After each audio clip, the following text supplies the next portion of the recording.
Good morning, everyone. This is Mick Ruby, Mufc Realist TV, with the latest fresh news from Manchester United, and it's match day today, of course, as Manchester United are facing Sheffield United at Old Trafford tonight. It's gonna be cracking because Erik ten Hag had his press conference yesterday, and fresh news, injury updates, and team news is Marcus Rashford will probably not make it, meaning also that Scott McTominay is a doubt as well, and Harry Maguire is a doubt. So who is Erik ten Hag going to line up? We're going to cover that later on as well. And furthermore, also a big congratulations for Manchester United under 18 securing a league and cup double after 2-1 victory over Manchester City, seeing Ethan Wheatley scoring a brace. And Ethan Wheatley is tipped to be part of the squad tonight, sitting on the bench as well. So exciting news for Manchester United.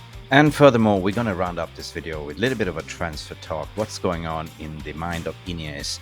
Who are we recruiting in terms of the centre-back and the midfield and the striker position? Of course, we are not going to, according to the media reports, going for the next Mbappes. We are going to buy the next Mbappes. And there's some names that want to talk about in terms of the centre-back position, young prospects, and the midfield and the strikers. So stick around for this one.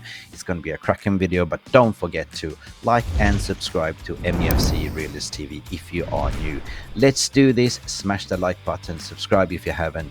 Here we go.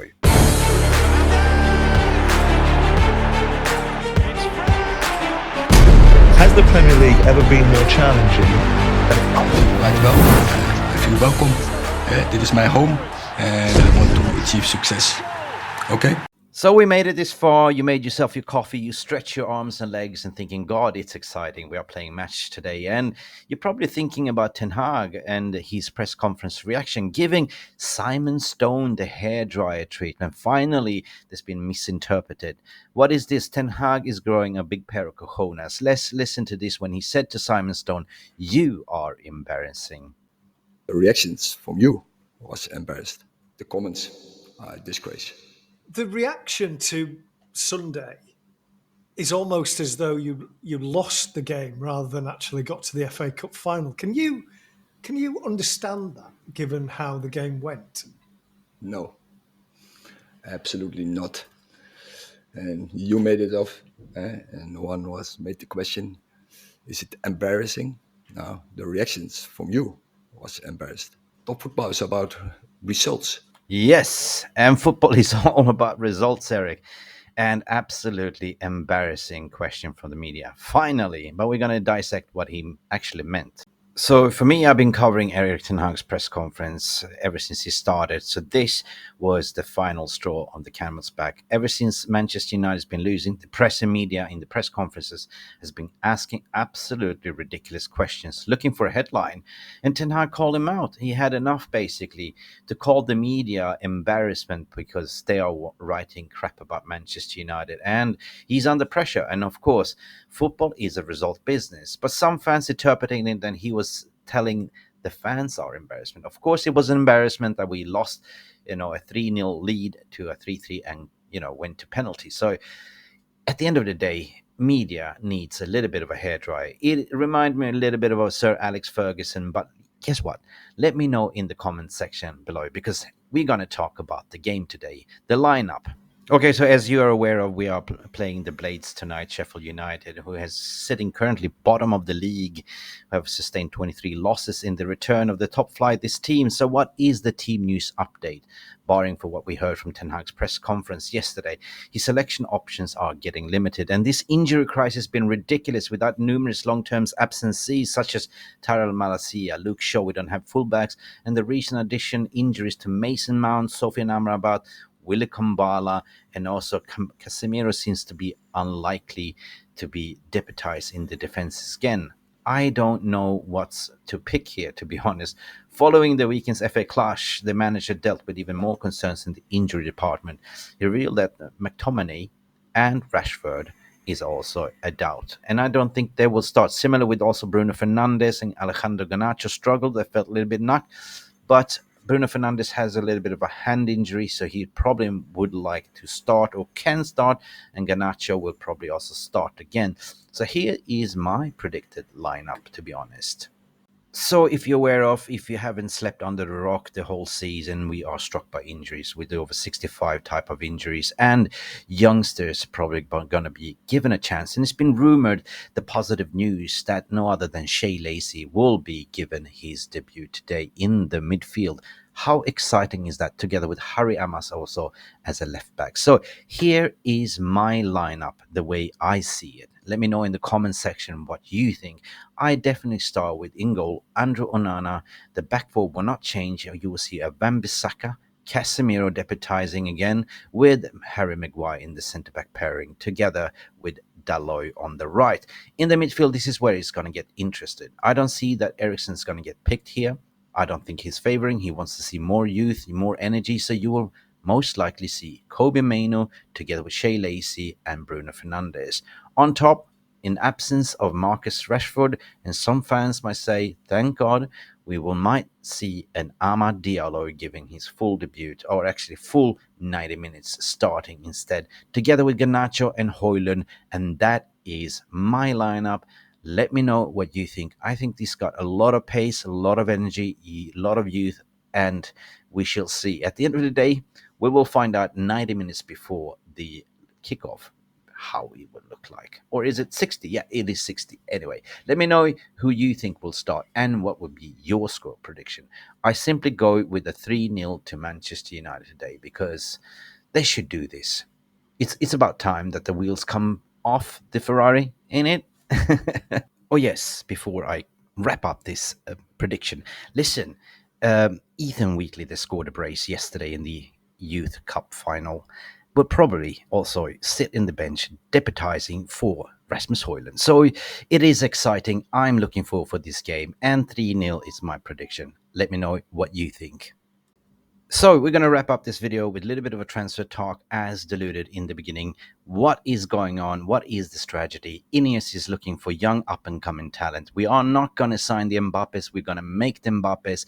Let's start with the centre-back prospects. What has been said? What is the paper talk? Let's do this. Here we go. Let's start. Looking at the centre-back, Manchester United are looking at Todibo, we know from Ineos. Is one of the senior ones, 24, 25-year-old. But the price tag might be 45, 50 million. And, also Jared Braithwaite from Everton, highly unlikely, most, anticipated to be one of the signings, but the price tag will be 60 to 75 million pounds in between. And on the other hand, you might see surprise signings, a total flip around that you're looking at the grassroots leagues, young up and coming centre backs like this one. To be honest, let's talk about potential young up and coming centre backs that's on the radar of Manchester United. So, Man United wants to agree a deal for 24-year-old Colombian star who has 93 percentile passes completed per game. This is a hot report. They have expressed an interest in signing the Bologna centre-back Jhon Lucumi during the summer transfer window, according to Claro Sports. United are looking to invest in a new central defender this summer, as they have already been linked to what we deluded before, Gleison Bremen and Jaron Brentwaite. To be honest, this is somebody that I don't know, but it's reported that the club are keen to land the service of Lucumi from Bologna and could complete the likes of Atletico and Juventus. It's a competition there. There's no mention of the fee, but however, Atletico are planning to propose an initial fee for 30 million euros plus add-ons for the Colombian. Lucumi would be a good cost-effective signing, according to my opinion. I had a look at it. He looks pretty good. If United are looking for fast, modern centre-backs that can cover the space, play a high line, this 25-year-old has played big role in Bologna's to push for the Champions League football this season. He's left-footed, but has been brilliant from the right centre-back role from Syria outfit. Lucumi has averaged about 58 passes with a passing accuracy of 93%. He's also won 67% of his aerial duels and the duels alongside with 5.1 recovers and 1.8 tackles per outing. Wow. His transfer value is bound to increase and the competition. But, however, Tutto Mercato Web have previously claimed that the could be a signing for 20 million euros, such as fee, which is a very attractive for Manchester United centre back. You can get two centre backs for this price for a price for a Gleison Bremen or Todibo. Let me know in the thoughts what you think. Go check it out. I did a scouting report on Lucumi. He looks fast, he looks the deal, and this could be one of the up and coming strategies what Ineos is looking to invest. Now, in terms of the left back position, we heard reports that Manchester United are definitely interested to sign a left back for cheap, a young up and coming left back, and we are linked to no other than Girona left back Miguel Gutierrez in the summer. But we can also lose out to Real Madrid, who have an option to re sign the 22-year-old, according to the Daily Star. Miguel has a clause on 20 million euros, and this is something more astute that I think will suit Ten Hag. You have also up and coming academy players such as Harry Amos that can deputize in that position as well, and you have Alvaro Fernandez on loan from Benfica that you can retract. So for 20 million euros, will you go for the Girona star Miguel Gutierrez? Let me know in the comments section as well. In terms of the right back position, reports are saying that Manchester United are willing to listen for offers for Aaron Wan-Bissaka.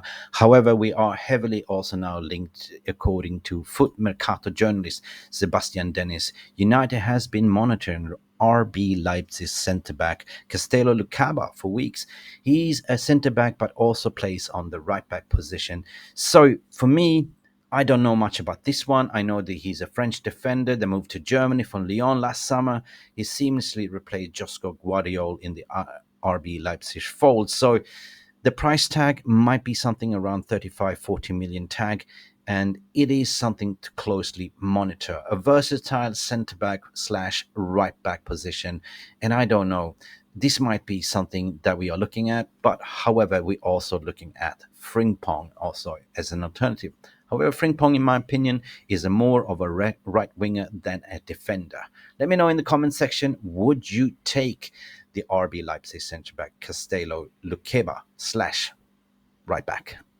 In terms of the midfield, we know the Manchester United are looking for two midfielders. With the exit of Christian Eriksen, potentially Casemiro, potentially sale of Scott McTominay, Manchester United is looking to rejuvenate and build around Kobe Mainoo. And one target that doesn't want to go away, I know what you're thinking, Rabiot. Rabiot is free in the summer with his contract expiring for Juventus.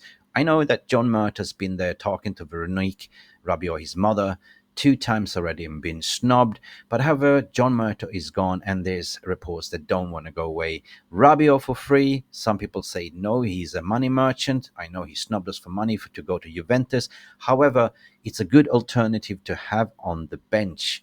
The question is, what will be his weekly wages? Approximately 200k a week, approximately. I don't know. But personally, I would take him if it's a good squad player. Rabiot, it's got bundles of energy, provides you different type of outputs in the midfield, and we need energy. Another one that comes in is one for the future. The Manchester United wants the Norwegian superstar starlet, 17-year-old up-and-coming talent, which is named Sverre Nypan. Sverre Nypan is on the radar. The 17-year-old Norwegian is from Rosenborg club in Norway, of course. He's being heavily monitored by Manchester City and Arsenal, and United is ready to take on this amazing talent. He's compared to Gunners captain, Arsenal's captain, Martin Odegaard. Don't know much about him, to be honest, but if City's looking at him, I think he's good. He's established him as one of regular in the Norwegian elite Serie outfit and has been doing fantastically well. 34 appearance for Rosenborg. He probably work in the central midfield, but United is looking for the future. Bring him in on 17 years of age, potentially give him a loan to another club or something, or potentially just play him into the squad. Let me know what you think. Sverre Nypan, have you heard of him? I certainly haven't, but I'm definitely keen to look out for him. And speaking about central defender midfielders experience, and the Frenkie Dejong saga will not go away. Fresh reports coming out to say that Barcelona is open to selling Manchester United target Frenkie Dejong if he doesn't sign a cheaper contract. Again, they're extorting him. Barcelona will sell Frenkie Dejong this summer, according to the reports, if he does not agree a new contract with lower wages. If it wouldn't be for Manchester United transfer window these days without discussing De Jong, the Red Devils agreed the deal for the player in the summer 22, but got snubbed at the end of the day by financial levers. But now the Catalan club is looking to cash in. They are strapped for cash. They are pressing Frenkie De Jong. Now you lower down your wages, sign a new contract with wages, or we will sell you. This saga will not go away. It will be interesting because we know that Ten Hag wanted to build around Frenkie De Jong. He's a good number 6. He's been doing well, but however, I don't know, 75 million, 60 million, what would be the price? Therefore, Kobe Maino is the answer for us for the future. Have we already sailed the boat with Frenkie de Jong? I don't know. Let me know what you think. Would you take a Frenkie de Jong to Manchester United? I think his salary would be astronomical, so I don't think so. But you never know. And finally, the moment everyone is waiting for, who's going to score goals, because we've been lacking goals. I think we only scored 64 goals in the Premier League competition so far. So it is a little bit of a disgrace, to be honest, for a Manchester United standard. Manchester United's number one target has been and is Benjamin Sesko, that I've been heavily reporting on since I think it's over 1 year already. Slovenian striker has been followed by United since RB Salzburg days, and it's understood he is available on a 50 million euro release clause. And this is something that United is looking at 100%.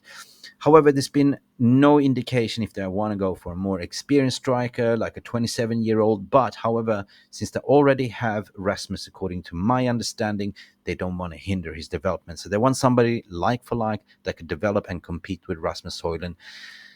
Benjamin Sesko, keep an eye for him. 50 million euros. That is what I want. I think he's a star in the making. He's a little bit raw, but it's got a lot of development. And by the looks of it, Manchester United is building a new squad for the future. Anyway, this has been Mick Ruby here from Mufc Realist TV, having my little say, and hopefully I made your day. We should see you back later on for the post-match reaction show and the watch-along for tonight's game against the Blades. Please don't forget to like and subscribe, and see you to the next one. Glory, glory, Manchester United. Bye for now. Thank you so much for stopping by and watching MUFC Realist TV. Don't forget to like and subscribe and follow us on the socials.